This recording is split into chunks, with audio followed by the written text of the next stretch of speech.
Hola, buenas tardes chicos, ¿cómo están? Bienvenidos nuevamente a nuestra aula virtual de Ciencia y Tecnología, cuarto grado de secundaria. Un abrazo a la distancia a todos y cada uno de ustedes en estos días tan difíciles que estamos pasando, pero que sí, la hacemos muy bien, con muchas ganas de salir adelante. Bien, el día de hoy nuestro tema es la célula, continuando con los niveles de organización de los seres vivos. Cuando hablamos de célula, lo primero que se nos va a ocurrir es saber qué vamos a hablar de la célula. También tengo que recordarles que cuando empezamos algo, tenemos que saber a dónde vamos, qué queremos conseguir con eso que vamos a hacer, para qué estamos trabajando, eso que estamos tratando o eso que vamos a hacer. Entonces tenemos nuestras competencias, la capacidad que debemos lograr y los desempeños que tenemos que demostrar, ¿no? En este caso, obtiene y organiza sus conocimientos, explica y describe lo aprendido. Bien, ¿qué vamos a hablar de nuestra célula? En este caso, vamos a hablar de las clases de célula y las características que tienen las células. Bien, vayamos. El gráfico que estamos observando es una célula diminuta, microscópica, que todos y cada uno de nosotros tiene. En la sangre, en la piel, en los músculos, en cada uno de nuestros órganos, llámese ojos, llámese lengua, llámese hígado, etc. Las plantas de igual manera tienen sus células, ¿no? Tenemos en las hojas, en los tallos, en la raíz, en las flores, el fruto. Los animales, tanto invertebrados como vertebrados, también tienen células, ¿no?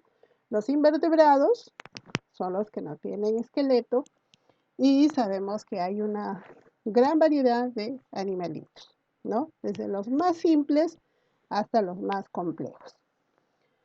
Y luego, en el nivel más organizado, más complejo, está el ser humano, el hombre. Y el hombre, por ende, también tiene células. Bien, vamos a,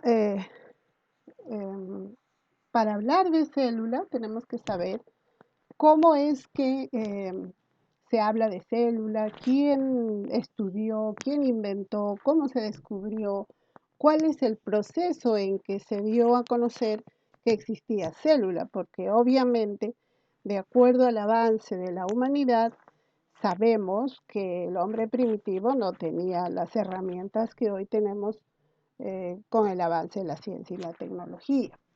Hoy en día tenemos unos microscopios muy desarrollados, muy potentes, que son elaborados muy sofisticadamente, de tal modo que se puede observar objetos 1.000.000.000 de veces más pequeñitos de 1 centímetro, por decir de algún modo, ¿no? Porque conocíamos la micra, sabíamos que la micra es la milésima parte de 1 milímetro, pero hay otra medida mucho más pequeña que la micra, que son los nanos, ¿no? Ahora se habla bastante de la nanociencia, de los nanoseres, etc. Y entonces, estos instrumentos, en este caso que vamos a utilizar es el microscopio, son cada vez más sofisticados, más avanzados, de mayor dimensión, de mayor captación de imágenes. Cuanto más diminutas, se puede captar mejor. Entonces, el ser humano ha ido evolucionando de acuerdo a cómo su mente, su cerebro también se ha ido desarrollando. Y la historia nos demuestra que al inicio, pues el hombre, por ejemplo, no sabía leer ni escribir. Luego aparece la escritura, posteriormente los libros, la imprenta, y así sucesivamente hasta que los estudiosos, que los llamamos científicos por su capacidad intelectual y por su dedicación al estudio, nos van dando conocimientos muy interesantes. Y tenemos, a ver, en un primer momento tenemos, por ejemplo, comenzando de atrás hacia la actualidad, tenemos, por ejemplo, en 1665 a Robert Hooke, que llama a la célula, con esta palabra célula, luego de haber observado unas celdillas de corcho, donde encuentra pues una especie de selvita pequeña y le llama célula. Luego, en 1675, Anton van Leeuwenhoek es un estudioso que nos va a proporcionar el microscopio, ¿no? Él hace unos estudios de modo que puede, a través de este aparato que le llama microscopio, observar células diminutas, ¿no? Luego tenemos en 1824 a Dutrochet, que nos dice que la célula es la unidad estructural básica de todos los organismos, llamados células. Dutrochet habla que la célula es la base de la vida en este caso. En 1831, Robert Brown. ¿Qué nos dice Robert Brown? Descubre el núcleo de las células en las plantas, ¿no? Robert Brown, el núcleo de las células en las plantas. 1835. 1835 tenemos a Dujardin, Félix Dujardin, y nos dice que las células tienen una masa homogénea llamada protoplasma. Protoplasma. 1838. Matthias Schleiden y Theodor nos dice que las plantas están formadas de células. Schleiden nos dice que las plantas están formadas por células. Luego tenemos a Virchow, ¿no? Que nos dice que toda célula proviene de otra célula. O sea, no puede haber una célula si antes no hubo otra célula. Y así tenemos a Golgi, más adelante, a otros investigadores que van a ir descubriendo cada parte de la célula. Por ejemplo, Golgi, que a él se le debe el nombre, que descubrió un aparatito o una organela dentro de la célula llamado Golgi, aparato de Golgi. Ahí le dan ese nombre. Y luego a otros como Christian de Dube, Robert Altman, Teodoro Boveri y Weismann. Hasta la actualidad, que ya se han ido haciendo trabajos como por ejemplo, la implantación de células madre, en fin, ¿no? Entonces, los científicos van avanzando de este modo hasta darnos mayores conocimientos que lo vamos a ir tratando a continuación. Bien, ¿qué es la célula? Como ya hemos estado observando, ya estamos entendiendo de algún modo, la célula es la unidad básica de la vida. Ese es un concepto genérico, un concepto sencillo. Pero también podemos decir es una estructura, ¿no? Es la estructura, fíjense, estructura porque tiene estas partecitas, ¿no? Más simple, capaz de realizar. Fíjense, ¿ah? Ojo que esta célula es microscópica. Puede medir 7 micras, 5 micras, 2 micras, ¿no? Menos de 1 milímetro. Mucho, 100, 200, 1000 veces más pequeño que 1 milímetro. 1 milímetro podemos percibir, pero menos de 1 millón de 1000 es imposible que lo percibamos a simple vista.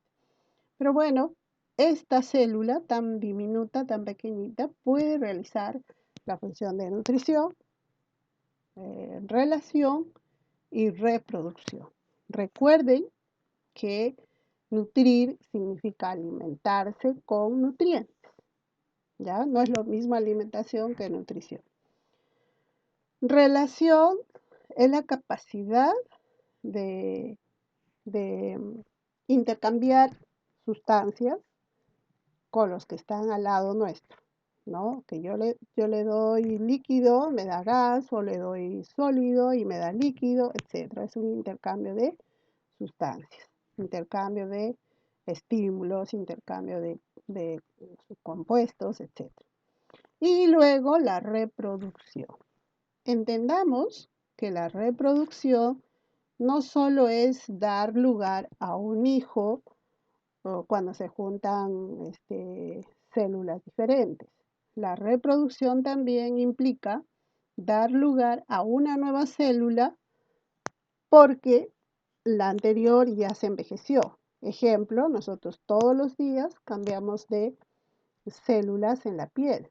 Unas se van muriendo y otras van naciendo. Por eso es que nuestra piel siempre se mantiene como quien dice joven, ¿no? Entonces, la manera más fácil de entender, si yo me hago una herida, ¿no? Pasa una semana, 3, 4 días, y esa herida se cierra y tengo una nueva piel. ¿Qué ha ocurrido? Que las células se han reproducido y aquellas que se murieron las han sido reemplazadas. Entonces, volviendo al concepto, la célula es una estructura muy simple, capaz de realizar ¿qué cosa? Estas 3 grandes funciones, chicos. 3 grandes funciones. La nutrición, la relación y la reproducción. Como quieran llamar, ese objeto o esa sustancia tan diminuta es capaz de realizar esas funciones. ¿Qué características tiene una célula? A ver, primero, están formadas por las mismas moléculas. Ojo, ¿qué hablamos las clases anteriores, chicos? De biomoléculas. ¿Cuáles eran las biomoléculas? A ver, recapitulando. Carbohidratos, lípidos, proteínas, ácidos nucleicos, vitaminas. ¿Verdad?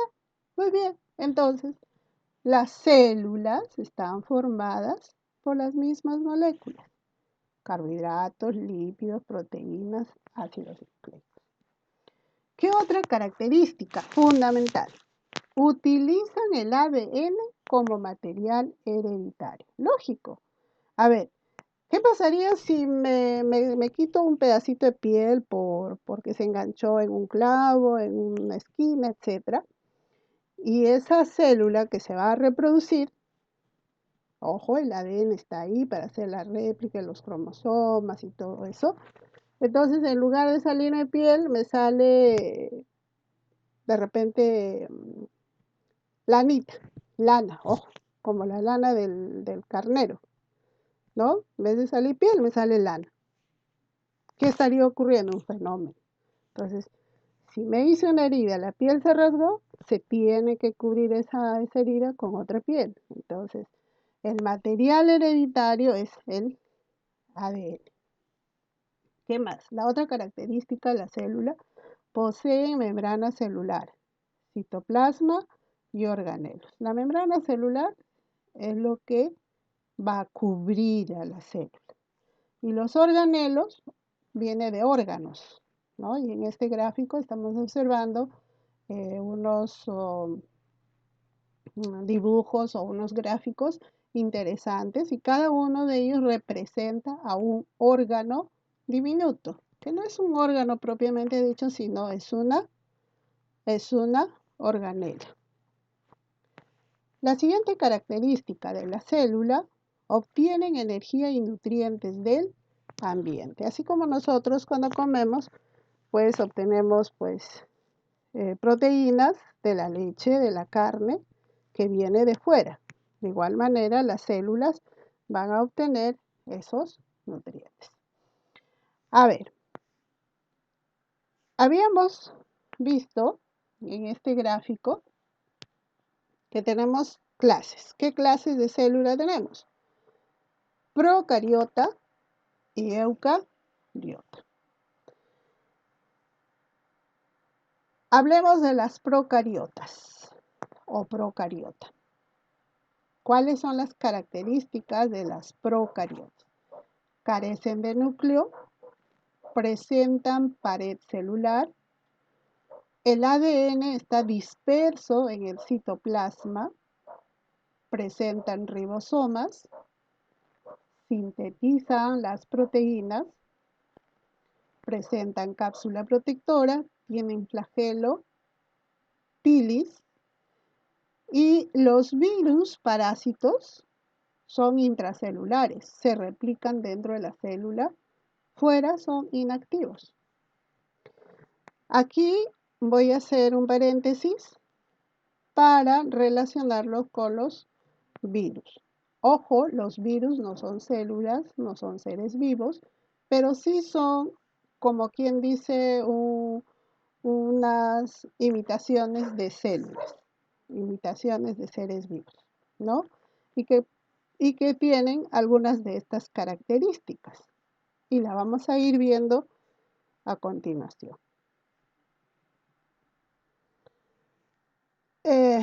Decíamos que presentan una pared celular, ¿no? Los pilis, que son como especie de vellosidades que les van a permitir adherirse a un cuerpo, a un organismo, a otra célula, etc. Luego presentan un flagelo. Y el ADN, chicos, el ADN está disperso, no está encerrado, está por todas partes, de tal manera que si yo corto esto, una parte, pues este ADN se va a replicar y esto se puede reproducir. Lo mismo el ARN, ¿no? o los ribosomas, también están dispersos. No tiene núcleo y es más, ellos presentan una cápsula. O sea, además de la pared celular, tienen otra membrana que es gelatinosa o coloidal que les va a proteger de que si nosotros tomáramos un antibiótico, por ejemplo, si estoy mal de la gripe, de una neumonía, etc., yo tomo un antibiótico, ese antibiótico no le va a hacer nada porque esta cápsula le va a proteger a esa sustancia química de la que yo estoy tomando. ¿Ven? Entonces, las células procariotas tienen estas partes o características. Células eucariotas. Las eucariotas son las células animales o las células vegetales. Dentro de las animales está el hombre. En el caso de las eucariotas son similares, ¿no? Aquí está, para diferenciarlo, pues lo vemos de diferente forma, ¿no? Forma de un cuadrado, un rectángulo, puede ser forma cilíndrica, etc. Y en el caso del animal está en forma de esfera. Pero, ¿cuáles son las características comunes? Que tienen núcleo, tienen membrana celular, tienen organelas, ¿no? Fíjense, tienen organelas. Repito, las eucariotas son las células de los animales y las plantas. En este gráfico observamos las organelas tanto de la célula animal como de la célula vegetal. Si hacemos comparaciones, pues tienen casi lo mismo. ¿Cuál es la diferencia? La célula animal, ¿no? Tiene centriolo y tiene una vacuola pequeñita. Fíjense, una vacuola pequeñita. Mientras que la célula vegetal, observe su vacuola, comparada a esta pequeña con esta gigantesca, ¿no? La pared celular de los vegetales es la celulosa. En cambio, en los animales son lípidos y proteínas. La otra diferencia es que la célula vegetal tiene plástido o cloroplasto. Acuérdense, de cloroplasto viene de plástidos, ¿ya? Plástidos, que son el color, en este caso el color verde que tiene las células vegetales. ¿Qué más? La célula vegetal no tiene centriolo.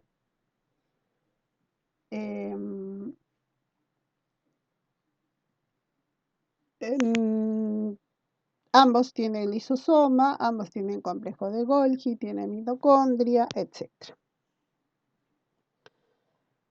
Aquí en este cuadro podemos observar mejor que la célula animal no posee pared celular. ¿Qué es lo que tiene?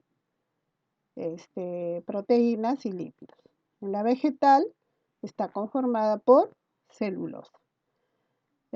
Animal, dijimos, no tiene plastos, tiene pequeñas cantidades. En cambio, la vegetal sí, perdón, estoy confundiendo con vacuola. Célula animal no tiene plásticos, o sea, no tiene colores. La célula vegetal sí tiene plastos o cloroplastos, ¿no? Y en el caso de los colores de las flores, los frutos, por ejemplo, esos son plastos, ¿no? Luego, la animal tiene vacuolas pequeñitas y la vegetal grandes cantidades de vacuolas donde está el agua con sustancias de reserva. Célula animal presenta los centriolos, ¿no? Dice que forman los cilios y los flagelos. Y en la célula vegetal tenemos los plasmodesmos, conexiones citoplasmáticas, circulación directa de las sustancias de una célula a otra. En la célula animal las formas son irregulares, ¿no? O sea, pueden ser estrelladas, pueden ser alargadas, mientras que en la célula vegetal todos tienen una forma regular.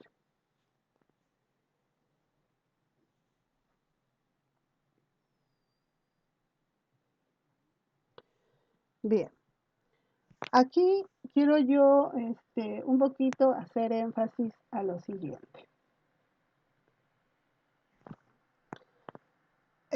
Cuando nosotros hablamos de las células procariotas, hemos indicado que las procariotas son, en general, son bacterias. En general son bacterias. Pero, por alguna razón, se les considera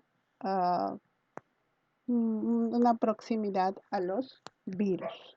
Y es bueno hablar de los virus para conocerlos. Nosotros no podríamos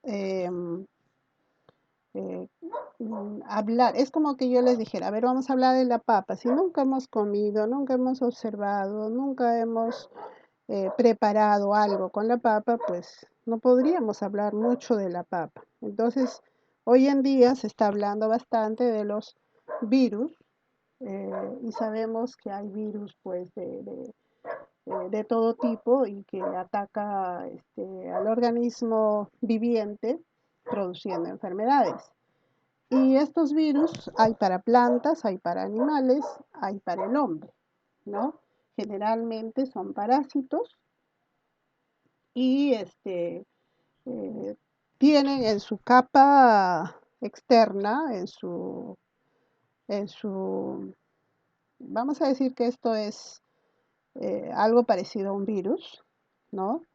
Entonces, en esta capa externa, en el caso de los virus, está formado por, puede ser por proteínas, puede ser por ciertas sustancias que le van a permitir adherirse a cualquier célula de un ser vivo, ¿no? Llámese a la piel, a la sangre, a los músculos.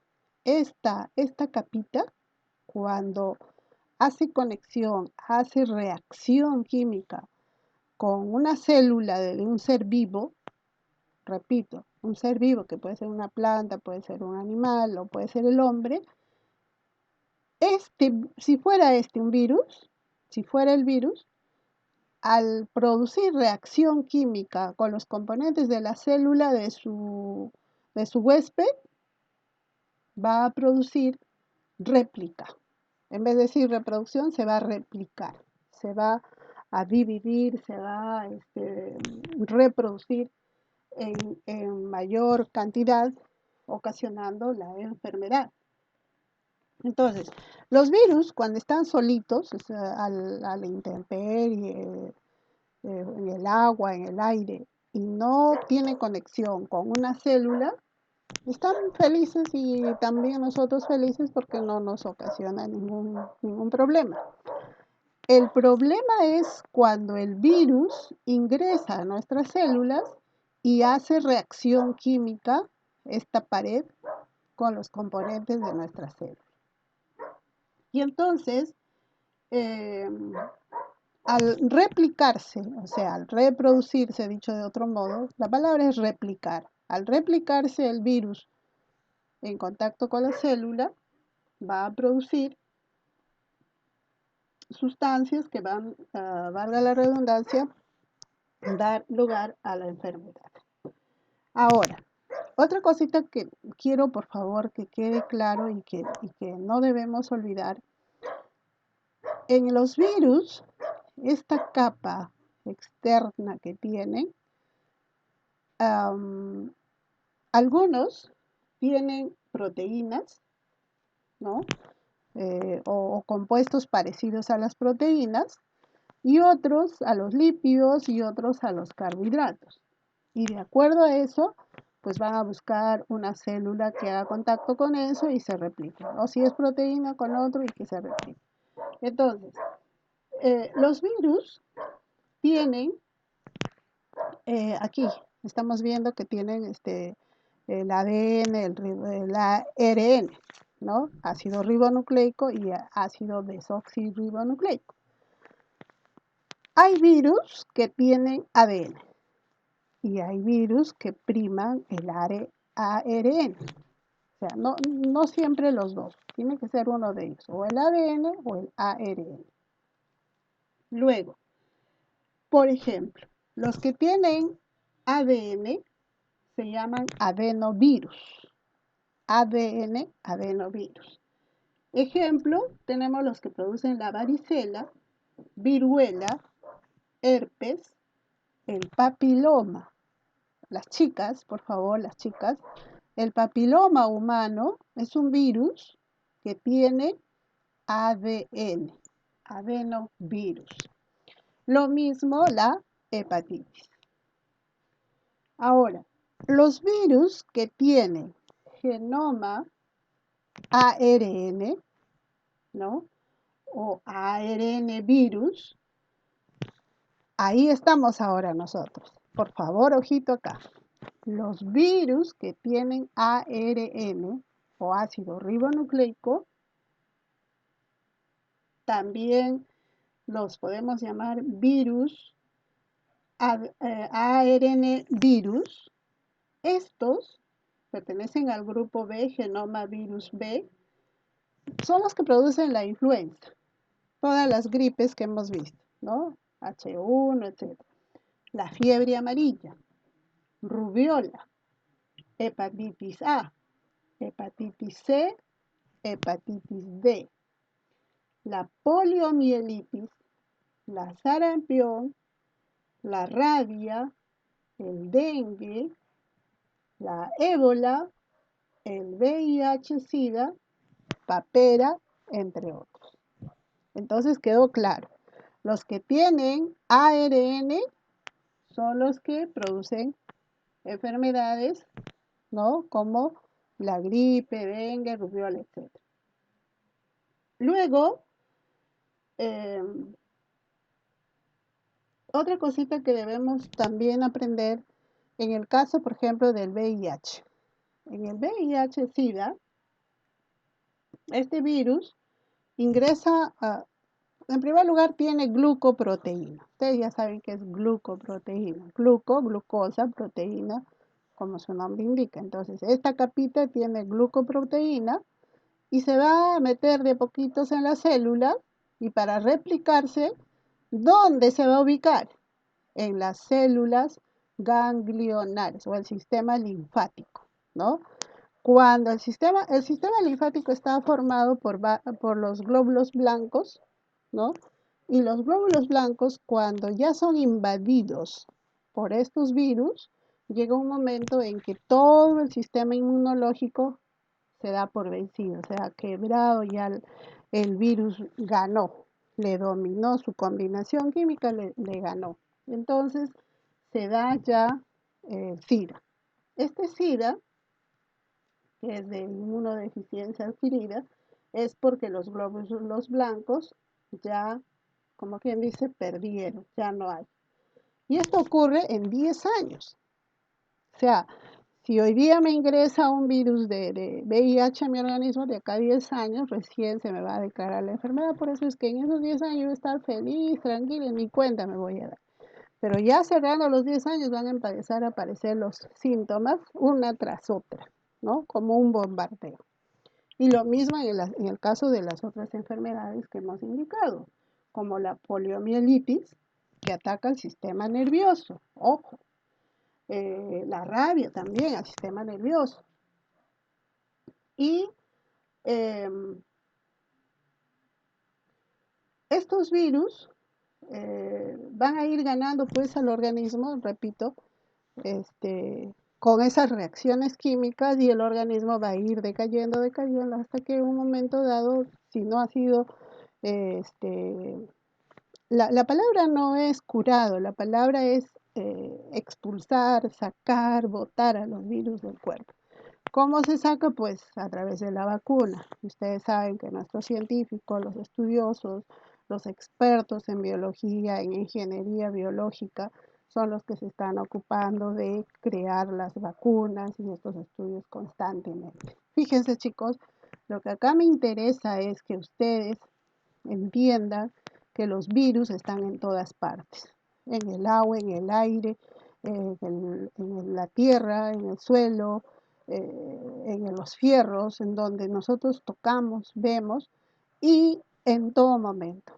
¿Qué estamos aprendiendo ahora? Que debemos tener todo el tiempo las manos limpias, porque por las manos vamos a la boca y ahí llevamos toneladas de virus, o la nariz, o los ojos, o los órganos vulnerables, ¿no? En el caso de las mujeres sería la parte interna, íntima, en el caso de los varones también, y tener mucho cuidado, ¿no? Entonces, eh, los virus no son, si yo uso antibióticos, cualquier tipo de antibiótico, no voy a matar al virus. No, los virus no tienen vida, no van a morir. Si yo tomo una amoxicilina, ampicilina o cualquier otro antibiótico, el antibiótico no va a hacer nada contra esta pared. Por eso es que el coronavirus no tiene cura, no hay forma todavía de destruir esta capa para evitar que vaya replicándose dentro del organismo. La única forma es evitar que ingrese al cuerpo. ¿Y cómo lo evitamos? Con la higiene, cubriéndonos la boca y evitando cogernos la vista con la mano, ¿no? Porque de repente hemos cogido una moneda, la cerradura, las llaves o un alimento contaminado, etc. No olvidemos que no debemos utilizar el mismo vaso, la misma cuchara, por más mamá o por muy hermano que sea en la familia, hay que tener mucho cuidado y cada uno utilice lo suyo, ¿no? Si te quiero invitar de mi comida, pues no, preferible de un sitio donde nadie lo tocó, o sea, la olla o del plato que nadie lo empezó, etc. Entonces, esas cositas nos está enseñando ahora que los virus, pues, son unos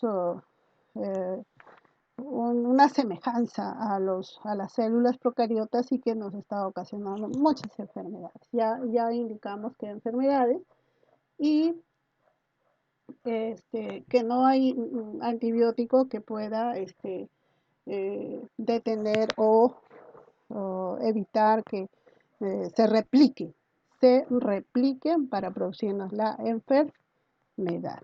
Bien, con esto yo quiero terminar esta sesión deseando pues que hayamos aprendido algo y este algo lo apliquemos y también enseñemos a nuestros familiares para evitar las enfermedades. Y de paso, además que ya sabemos cuáles son las partes de la célula, qué clases de células tenemos, ir avanzando en nuestros conocimientos. Un joven que estudia nunca se quedará atrás. Y los que avanzan son los que estudian. El estudio es nuestra mejor arma para vencer al subdesarrollo, para vencer la ignorancia, para vencer las enfermedades, para vencer la situación económica que nos agobia. Estudiemos cada día más y ya verán que muy pronto, cuando ustedes sean profesionales o sean unas personas que nadie les engañe porque ustedes conocen y saben, entonces dirán, qué bueno, qué bien que me sirve haber estudiado. Chicos, los quiero mucho, felicidades, hasta la próxima y muchas gracias.